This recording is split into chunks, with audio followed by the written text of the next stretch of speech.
Merhabalar, kanalıma hoş geldiniz. Bugün bahtına domates çorbası yapıyorum ama domateslerim közlenmiş olacak. Közlenmiş domates çorbası yapacağız. Tam da mevsimiyken domatesler çarşıda, pazarda bollaşmışken mutlaka bu çorbayı denemenizi tavsiye ederim. Yapılışı da oldukça kolay. Çorbam için yarım kilo domates kullandım. Domateslerimi ortadan ikiye bölüp bir fırın tepsisine dizdim. Bir tane de orta boy soğanı dörde bölerek domateslerin arasına yerleştirdim.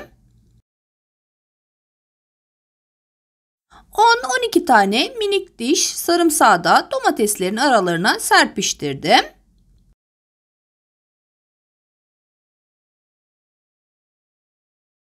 Sebzelerimin üzerine de yeterince tuzunu ilave ettim. Bu aşamada dilerseniz kekik, reyhan veya fesleğen de ekleyebilirsiniz sebzelerinize. Bekletmeden hemen sebzelerimi 200 derecelik fanlı fırında 15 dakika kadar közlüyorum. Elle tutulabilecek kadar domateslerim soğuduğu zaman hemen kabuklarını sıyırarak çıkarıyorum. Bu şekilde kolayca elinizle çıkarabilirsiniz. Çok çabuk ayrılacaktır közlendiği için. Bir tane daha gösteriyorum. Hemen ayrıldığını göreceksiniz zaten. Aynı kap içerisine bütün domateslerimin kabuğunu çıkarıp hazır ediyorum. Közlenmiş sebzelerimi bir blender yardımıyla püre haline getiriyorum. Bu gördüğünüz kase kadar yarım kilo domatesten püre elde ettim. Hemen ocağımın başına geçiyorum. Tencereme bir büyük kaşık sıvı yağ ilave ettim. Üzerine 1,5 yemek kaşığı da un ilave ediyorum ve unun kokusu çıkana kadar kavuracağım.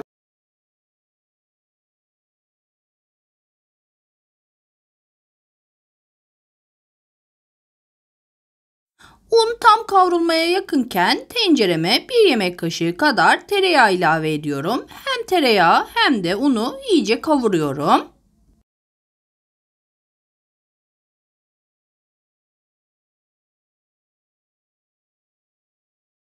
Unun çiğ kokusu çıkıp birazcık renk alınca üzerine hazırladığım domates püresini ilave ediyorum.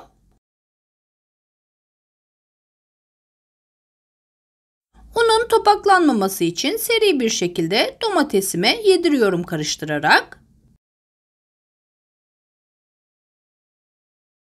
Hemen koyu bir kıvam aldığını göreceksiniz. Bu aşamada fazla bekletmeden üzerine 5 su bardağı dolusu tavuk suyu ilave ediyorum. Tavuk suyumu da sıcak ekliyorum. Dilerseniz normal su veya et suyu da kullanabilirsiniz.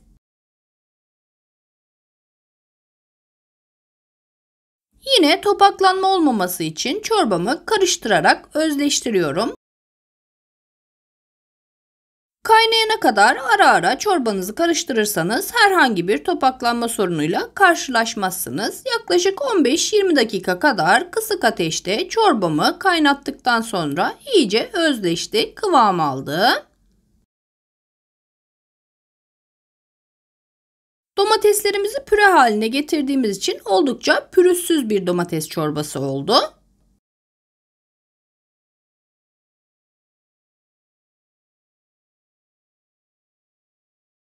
Çorbamı ocaktan almadan önce üzerine yarım çay kaşığı kadar karabiber ilave ediyorum ve birazcık daha tatlandırıyorum.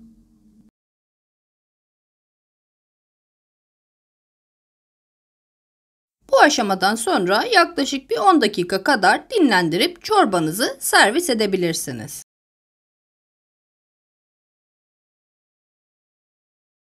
Servis ederken bir yandan da çorbamın kıvamını paylaşmak istiyorum sizlerle. Eğer çok daha duru bir çorba istiyorsanız su miktarını, eklediğimiz tavuk suyu miktarını birazcık fazlalaştırabilirsiniz.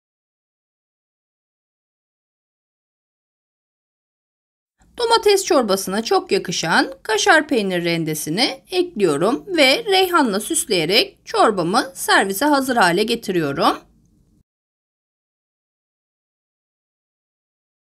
Yakından da kıvamını göstererek bugünlük benden bu kadar diyorum. Başkaca videolarda görüşmek üzere. Hoşça kalın.